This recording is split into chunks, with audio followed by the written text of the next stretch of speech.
Friends, welcome to my channel. நம்ம இன்றைக்கி என்ன பார்க்க போகிறோன்னா, chapati roll with onion tomato salad தான் பார்க்க போகிறோம். ரொம்ப ஹெல்த்தியான பிரேக்ஃபாஸ்ட், கண்டிப்பாக ட்ரை பண்ணி பாருங்கள். அதுக்கு ஒரு வெங்காயம் எடுத்துக்கோங்க, அதை நல்லா பொடிசாக கட் பண்ணி எடுத்துக்கலாம்.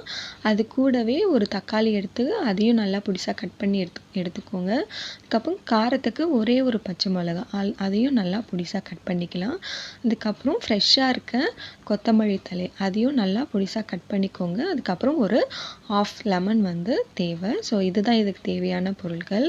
இப்போ நம்ம பொடிசாக அரிஞ்சு வச்சுருக்க வெங்காயத்தை ஒரு பவுலில் எடுத்துக்கலாம். அது கூடவே தக்காளி, அதுக்கப்புறம் காரத்துக்கு ஒரே ஒரு பச்சை மிளகாய், அதுக்கப்புறம் கொத்தமல்லி, இது எல்லாமே ஆட் பண்ண பிறகு இதுக்கு தேவையான அளவு உப்பு ஆட் பண்ணிக்கோங்க.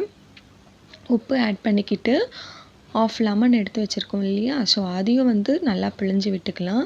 பிழிஞ்சு விட்ட பிறகு நல்லா மிக்ஸ் பண்ணிக்கோங்க.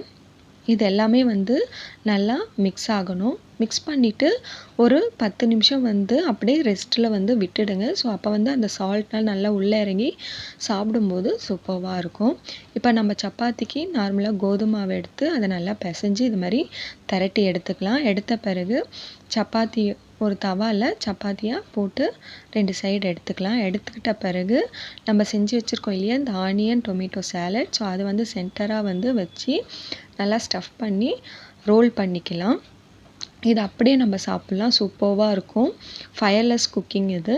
ஸோ இதே மாதிரி நான் எல்லா சப்பாத்திலையும் ஸ்டஃப் பண்ணி நல்லா ரோல் பண்ணி எடுத்துக்கிறேன். எடுத்துக்கிட்டு இது ஒரு 3 பீஸாக கட் பண்ணி நம்ம கெச்சப்போடு சர்வ் பண்ணணும். நம்மளோட சூப்பரான chapati roll with onion tomato salad ready ஆகிடுச்சு. பிடிச்சிருந்தா லைக் பண்ணுங்கள். தேங்க்யூ.